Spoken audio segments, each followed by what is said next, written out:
부모를 존중하고 기쁘게 하라 라는 제목으로 말씀 전하겠습니다.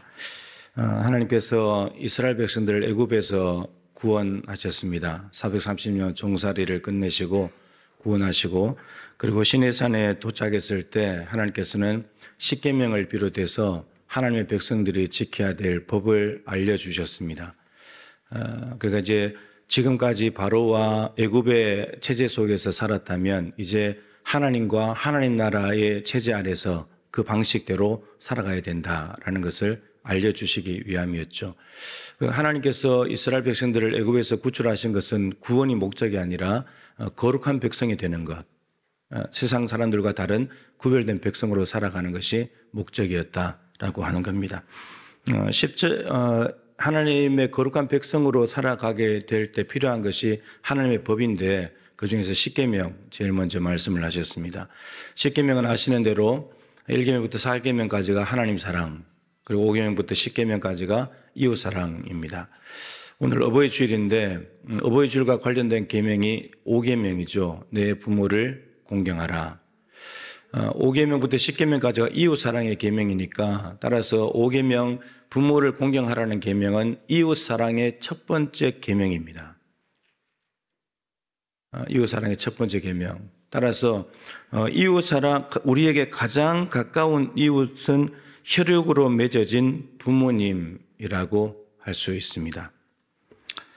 이웃 사랑의 실천 대상 1번은 여러분 주변에 있는 아무리 가까운 친구고 친척이 누구든지 간에 그 사람들이 아니고 부모님이다 라고 하는 거죠.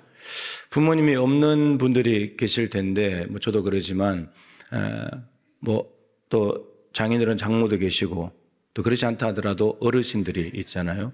그들에 대한 태도를 이야기합니다.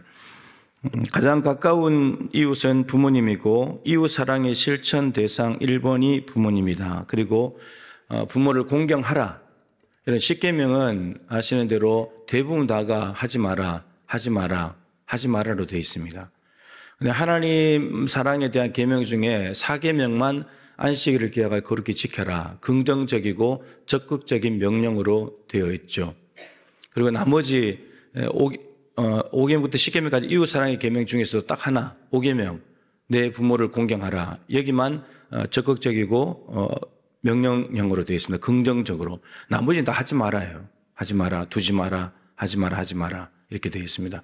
그만큼 중요한 계명이라는 거죠. 안식일을 기억하여 지키는 것도 매우 중요하고, 부모님을 공경하는 것도 매우 적극적으로 하라고 하는 명령이기 때문에 중요하다라고 하는 겁니다. 그리고 이 부모님 공경에 대한 것은 약속이 있습니다. 아까 제가 예배로 부름에 읽었는데 십계명 할 때도 나오고 뒤에도 나오는데, 이것은 약속 있는 첫 계명이다 그러면서 내가 땅에서 잘되고 장수할 것이다. 부모를 공경하는 사람은 그 존경하는 자녀들이 잘 된다라고 하나님이 약속해 주셨습니다. 이 부모라고 하는 존재는 가정의 시작이죠. 하나님께서 아담 혼자 있는 것이 좋지 못해서 하와를 만드시고 두 사람을 하나로 묶어서 가정이라는 것을 만드셨습니다. 최초의 인류 공동체, 하나님이 만드신 인류 공동체가 가정이다라고 하는 거고, 자녀들은 이 부모들이 존재의 근원이죠. 부모가 없다면 자녀가 없는 거예요. 자녀 없는 부모는 있을 수 있지만 부모 없는 자녀는 없습니다. 부모는 반드시 있을 수밖에 없다라는 거죠.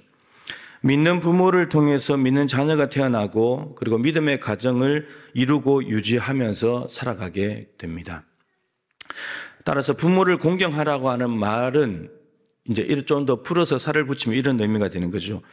부모가 낳아주시고 돌봐주신 사랑을 기억해라.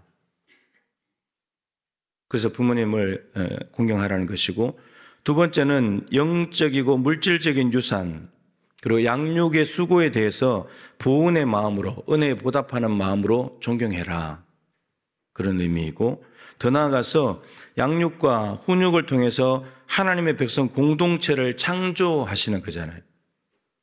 부모가 만나서 자녀를 낳아야지 새로운 가정이 만들어지잖아요. 새로운 공동체, 하나님 나라 백성 공동체를 만들어가는, 창조하시는 것이 부모님이신데, 그 부모님을 귀하게 여겨라, 이런 뜻입니다. 그리고 성경은 여기서 더 나아가서 뭐라고 말씀하시냐면 부모님을 경외하라고 말합니다. 레위기 19장 3절 말씀인데 이 야레라고 하는 두려워하다는 말은 원래 하나님께 쓰는 용어입니다. 그런데 하나님께서 친히 말씀하시기를 너희 각 부모를 경외해라 이렇게 말씀하셨습니다. 그러니까 이런 말인 거죠. 부모님이 하나님일 수도 없고 하나님보다 높을 수는 없지만 근데 하나님을 경외하는 마음으로 하나님께서 하나님 아버지의 대리자로서 부모님을 가정에 세워놨기 때문에 그분 때문에 가정이 존재하고 우리가 존재하기 때문에 하나님을 경외하는 마음으로 그 부모님들을 경외해야 된다라는 겁니다. 다르게 말하면 하나님을 경외하는 사람은 부모를 경외하게 되어 있습니다. 그리고 부모를 경외한다는 것은 하나님을 경외한다는 증거가 되는 거죠. 하나님을 경외하지 않는 사람은 부모님을 경외하지 않습니다. 하나님을 경외한다고 하면서 부모를 무시하는 것은 말이 안 된다는 말입니다.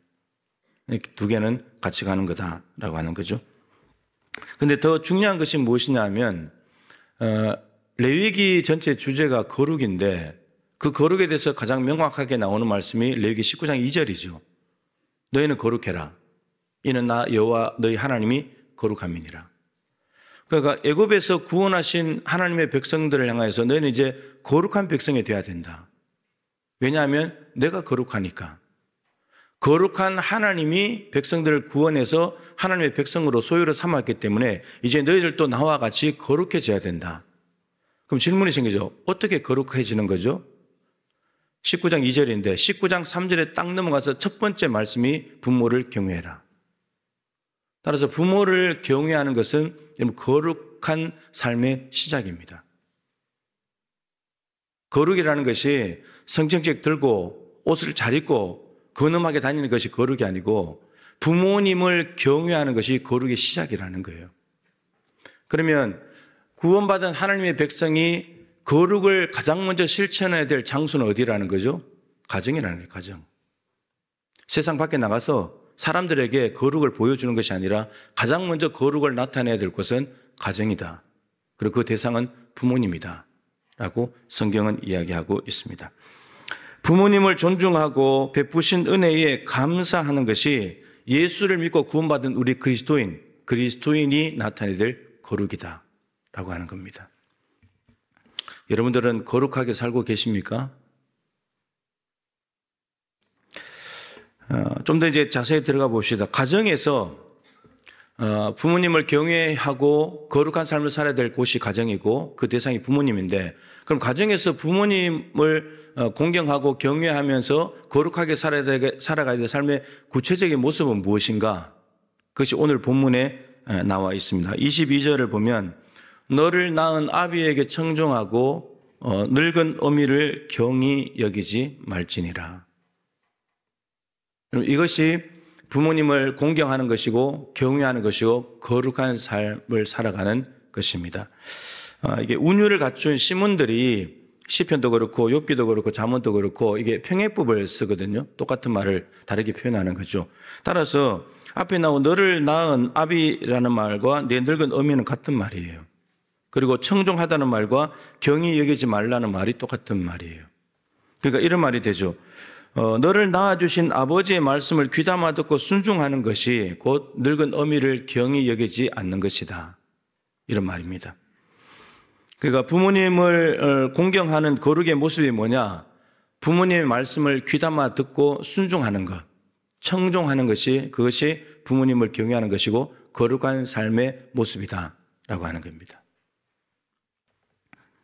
부모님의 말씀을 귀담아 들어야 될 이유는 이것입니다. 부모님이 먼저 세상을 사시면서 생활 속에서 얻은 지혜와 경험들이 많습니다. 잠언이니까, 지혜로 말씀드리니까. 부모님들이 책상에 앉아서 혹은 책을 읽으면서 얻는 것도 있겠지만 단순히 어떤 책 생각만으로 얻어낸 것들이 아니라 세상의 모든 풍파들을 온몸으로 겪으면서 때로는 참고 그러다 넘어지기도 하고 그러다가 다시 일어나면서 몸으로 체득한 것들이에요. 너무너무 귀한 교훈들이고 가르침이죠. 실제로 믿음으로 살아가는 삶의 현장에서 경험한 교훈이기 때문에 너무너무 귀하니까 늙은 부모가 하는 말이라고 하면서 무시하거나 잔소리로 생각하거나 짜증내지 말고 분노하지 말고 잘 들으라는 겁니다. 그것은 돈으로도 바꿀 수 없는 너무나 귀한 보물이기 때문에 23절을 보시면 진리를 사되 팔지는 마라. 지혜와 훈계와 명철도 그리할지니라. 네 가지 이야기했습니다. 진리, 지혜, 그다음에 훈계, 명철. 여러분 이것은 사기는 사는데 팔지는 말래요. 여러분 사야 되니까 굉장히 귀한 것이죠. 근데 팔지는 말래요. 분명히 쥐고 있어야 된다는 거예요. 근데 이게 문맥적으로 뭐냐? 여러분 진리가 뭐죠? 우린 진리 그러면 얼른 생각하시기 예수님이잖아. 예수님 내가 곧 길이요 진리요 생명이다. 그러면 예수를 사라는 말인가? 그렇게 이해하기보다는 문맥적으로 본다면 이 진리, 지혜, 훈계, 명철은 바로 앞에 있는 부모님의 말을 청종하라 그랬잖아요. 부모님이 삶 속에서 몸으로 체득한 것을 가르쳐 줄 때 그 가르침, 그 교훈들이 다 진리이고 지혜이고 명철이고 훈계라는 말이에요. 그런 것들은 사야 된다는 거예요. 이런 것들은 온몸, 부모님이 온몸으로 인생을 걸고 인생을 살아오는 동안에 얻어낸 것이기 때문에 값으로 매길 수가 없는 것들이죠. 값으로 매길 수 없는 것인데 살아요. 이거를. 여러분 이걸 우선 사야 되는 이유를 말하면 이런 것들을 사놓으면 자녀들이 같은 실수와 실패를 반복하지 않아요. 시행착오를 줄일 수 있잖아요. 선택과 결정을 바르게 할 수 있잖아요. 시간 낭비하지 않고 인생 낭비하지 않고 아낄 수 있잖아요. 부모님의 가르침들을 귀담아 들어놓으면. 근데 이걸 어떻게 사느냐는 거예요. 여러분 이 부모님의 가르침을 살려면 뭐가 있어야 되냐? 시간이 있어야 됩니다. 들어야 되잖아요. 부모님과 함께하는 시간이 있어야 되는 거예요. 이사야 55장 말씀에도 오라 너희 목마른 자들아 물로 나오라. 여러분 목마른 사람들을 하나님께서 초청하고 계세요. 물로 와라 목마른 사람들 내가 물 줄게. 근데 돈 없는 자도 와라. 돈이 없이 와도 된대요. 그러면서 돈 없이 값 없이 와서 포도주와 젖을 사래요. 하나님이 주고 싶은 목마른 자들에게 주고 싶은 것은 포도주와 젖. 그것은 우리의 영혼을 풍성하게 만들고 좋은 것이고 기름진 것이에요. 그런데 돈 없는 자도 오라고 해놓고는 또 사래요. 그러면 포도주와 젖은 돈으로 사는 게 아니라는 말이죠. 뭘로 산다고 했죠? 시간으로 사는 거예요. 시간으로. 내게 나와 듣고 들을지어다. 너희들 나 앞에 오는 시간을 내. 그래야 내 말을 듣지. 그래야 너희 영혼이 살지. 너희가 어찌하여 양식이 아닌 것을 위하여 은을 달아주며 양식인 것 같아서 돈을 갖다 주는데 양식이 아닌 거예요. 어찌하여 배부르지 못하게 할 것을 위하여 수고하느냐. 수고는 열심히 하는데 배가 하나도 안 부르는 거예요. 헛수고하는 거죠. 그러니까 하나님이 아닌 다른 곳에 가서 아무리 양식을 줄 것 같고 배부르게 해줄 것 같은 존재와 그 무엇이 있다 할지라도 거기에 쫓아가 본들 만족이 없다는 거예요. 목마름이 해결 안 된다는 말이에요. 하나님께 시간 내면 해결될 일이라는 거죠. 마찬가지예요.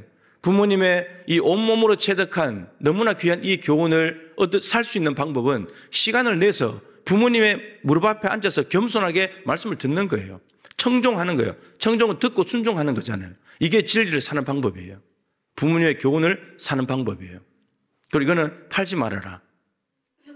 그럼 요즘은 뭐 이제 정의도 팔아먹고 양심도 팔아먹고 당도 팔아먹고 다 팔아먹잖아요. 집 팔고 땅 팔고 냉장고 팔아서 하나님 나라를 사야 되는데 진주 부활을 사야 되는데 오히려 진주를 팔아가지고 엉뚱한 거 세상의 것을 사고 있으니 솔로몬이 하나님 지혜를 주세요. 그래서 하나님께 지혜를 받았습니다. 그래가지고 가장 사회 위바닥계층인 창녀들의 그 송사 문제를 잘 해결해 줬죠. 이런 솔로몬이 지혜를 받고 성전과 왕궁을 다 지었다는 이야기를 듣고 누가 찾아왔습니까? 스바의 여왕이 찾아왔습니다. 누가복음 11장에는 남방 여왕이라고 되어 있습니다. 스바 여왕이 온 이유는 소문으로 들은 솔로몬의 지혜가 너무나 뛰어났기 때문에 내가 실제로 확인해 봐야 되겠다. 그래서 지혜를 들으러 온 겁니다. 스바 여왕은 거기 이제 에티오피아, 구스, 아프리카 거기거든요. 거기서 솔로몬 가나안 땅 이스라엘까지 오는 거예요. 수백 킬로예요. 거기를 오는 겁니다. 그거 지혜 몇 마디가 얼마나 중요하길래, 뭐가 가치가 있길래 그 엄청난 시간을 내고 엄청난 물질을 가지고 와서 솔로몬의 지혜를 사냔 말이에요. 너무나 귀하니까, 하나님의 지혜니까. 근데 예수님께서 이 말씀을 공관복음에서 하시는데, 마가복음에는 스바요왕, 남방요왕이라는 말이 나오지 않지만 마태복음 12장과 누가복음 8장에는 나옵니다. 예수님께서 그 시대에 서기관과 바리새인들 그리고 무리들이 표적을 자꾸 보여달라고 합니다. 표적을. 당신이 신적 기원을 가졌다는 표적, 증거를 좀 보여봐라. 근데 예수님께서 요나의 표적 외에는 너에게 보일 표적이 없다. 근데 이 요나의 표적이라는 것이 마태복음에서는 요나가 물고기 뱃속에 3일 있다가 나온 것처럼 인자도 땅속에 3일 있다가 나온다. 십자가 부활을 이야기했는데, 근데 그것만 이야기하신 거죠. 그 뒤에 말이 나옵니다. 그 뒤에는 뭐라고 되어 있냐면, 니느웨 사람들이 마지막 때에 일어나서 너희들을 정죄할 것이다. 니느웨는 아수르의 수도입니다. 왜 저들이 일어나서 이 시대, 예수님 시대의 사람들을 정죄하냐면, 너희들 잘못됐어, 너희들 틀렸어라고 말하냐면, 니느웨 사람들은 요나의 전도를 받고 그것도 40일이 지나면 나라가 망합니다. 그 말을 듣고 저들을 회개했다는 겁니다. 그런데 이 시대의 사람들은 지금 말씀을 듣지 않는다는 말이죠. 그러면서 스바 여왕 이야기를 합니다. 남방 여왕. 이 스바 여왕이 솔로몬이 지혜를 받았다는 말을 듣고 그 지혜를 얻기 위해서 남방에서 또 왔다는 겁니다. 멀리에서. 그래서 마지막 때에 남방 여왕이 일어나서 너희들을 다 정죄할 것이다. 예수님이 이렇게 말씀하십니다. 요나보다도 크고 그리고 스바 여왕보다도 더 큰, 솔로몬보다 더 큰 이가 여기에 있다. 그게 누구냐? 예수님입니다. 그런데 니느웨 사람들은 요나가 전한 말을 들었고 믿었고 그래서 회개했고 살았는데, 남방 여왕도 솔로몬의 지혜를 들으러 와가지고 지혜를 얻게 되었는데, 근데 요나의 메시지보다 솔로몬의 메시지보다 더 큰 신 예수님, 하나님의 아들 메시아가 와서 말씀을 전하는데 너희들은 왜 안 듣냐는 겁니다. 그 진짜 표적은 이런 뭐 신기하게 기적을 행하고 뭐 초자연적인 일이 나타나는 것이 아니라 예수님의 입에서 나오는 말씀을 듣는 거예요. 그게 표적입니다. 그 말씀만 들어도 니느웨 사람들이 회개한 것처럼, 스바 여왕이 하나님을 알게 된 것처럼 그런 일이 가능하다는 거예요. 표적 안 봐도. 그럼 진리는 사야 되는 거예요. 근데 예수님이 직접 오셔가지고 말씀하시는데도 예수님 앞에서 말씀 듣는데도 불구하고 저들은 진리를 사지 못했어요. 예수님 당시 사람들은. 여러분, 우리가 아무리 이 자리에 와서 앉아 있어도 하나님의 말씀을 그대로 믿음으로 받아들이지 않는다면 진리를 사지 못하는 거예요. 시간은 내서 왔는데. 부모님 교훈도 마찬가지입니다. 시간을 내서 들어야 부모님의 진리와 생명과도 같은 것들을 사게 됩니다. 성경은 이렇게 말합니다. 잠언 여러 군데서, 욥기에서도 은보다도 지혜가 더 중요하다. 순금보다도, 황금보다도, 진주보다도 더 지혜와 명철과 훈계를 얻어야 된다. 값으로 비교, 세상의 보물과 인생을 통해서 온몸으로 체득한 보물과는 비교도 안 된다라는 겁니다. 여러분, 제가 자녀들에게 솔직히 물을게요. 부모님의 가르침이 있고 금덩어리 하나가 있다. 어느 거 하시겠습니까? 뭘 스스로 속였어요. 금덩어리지. 그런데 성경은 금덩어리보다도 더 가치가 있는 것이 부모님이 온몸으로 체득한 것이다. 부모님의 가르침이다. 라고 이야기하고 있습니다. 하나님께서는, 여러분, 하나님의 기쁨은 뭐냐면 불신자, 예수 안 믿는 사람들이 아들 예수를 믿고 구원받는 거. 하나님의 기쁨은 거기에 있어요. 구원받은 우리 자체를 기뻐하시는 거죠. 그럼 우리가 하나님의 자녀가 되었죠. 그럼 이제 하나님을 아버지라 부르죠. 다 아버지라고 부르죠. 그 하나님께는 손자가 없어요. 하나님을 할아버지라고 부르는 사람 없잖아요. 유치원 다니는 애도 하나님은 아버지고, 청년도 아버지고, 50세, 60세 된 분도 하나님은 아버지고, 90, 100세 되신 분도 하나님은 아버지예요. 손자가 없어요. 다 자녀예요. 근데 하나님의 기쁨은 불신자가 돌아와서 구원받는 것을 기뻐하시는데, 그러고 나는데 아버지의 기쁨, 하나님 아버지의 기쁨은 뭐냐면 자녀들이 하나님의 말씀대로 순종하여 살아드리는 것. 그게 아버지의 기쁨이에요. 오늘 23절, 24절, 25절에 보면 의인의 아비는 크게 즐거울 것이고 지혜로운 자식을 낳은 자는 그로 말미암아 즐거울 것이다. 따라서 네 부모를 즐겁게 하고 너를 낳은 어미를 기쁘게 해라. 이것도 문맥적으로 의인은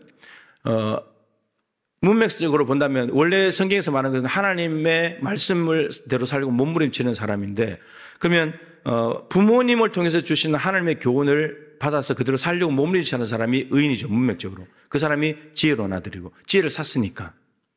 그러니까 부모의 기쁨도 마찬가지예요. 부모의 기쁨이 뭐냐? 자녀의 존재 자체로도 기뻐요. 부모들은 그렇죠. 존재 자체가 기쁜 거죠. 그죠? 속 좀 새기고 말 안 듣고 해도 존재 자체가 기쁜 거예요. 근데 그 자녀가 부모가 온몸으로 체득한 교훈을 가르쳐 줬을 때 그 교훈대로 살아간다면 부모는 더없이 기쁜 거예요. 지금 성경은 그렇게 해서 부모를 기쁘게 해드리라는 거예요.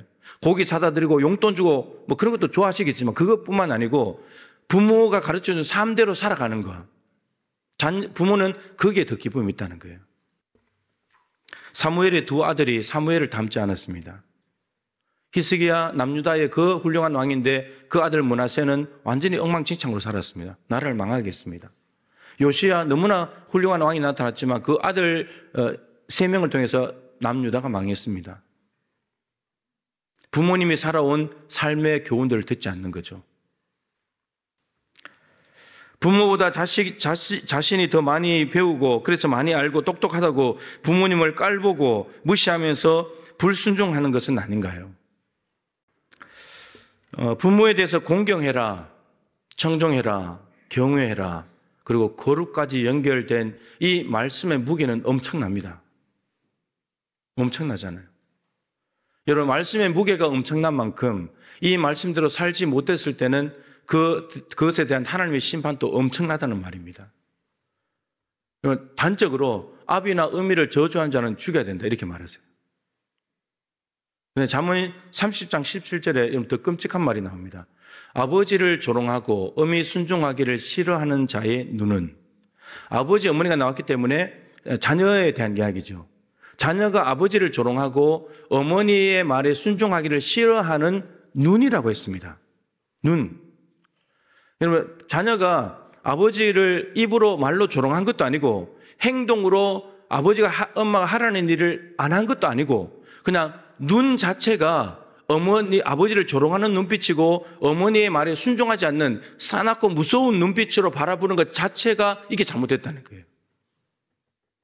그 뒤에 이렇게 되어 있습니다.